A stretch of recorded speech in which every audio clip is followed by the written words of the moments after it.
nosotros nos prohibieron el paso a donde nosotros trabajamos. No teníamos dónde trabajar. Y debido de eso nosotros pudimos seguir luchando hasta cuando fui a golpear las puertas de Endesa Chile. Y más que nada me cerraron la puerta en la cara.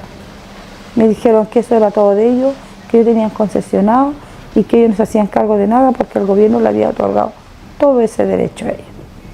Pensar que nosotros somos nacidos y criados acá y tenemos más derechos que ellos a poder nosotros ocupar lo que es el agua del mar. Por lo tanto tuve que demandarlo. Si ellos me ganaban, yo tenía que pagarle 1.000 millones de pesos. ¿De dónde iba a sacar los 1.000 millones de pesos? Hasta cuando, gracias a mi Dios, pude paralizarla casi 2 años.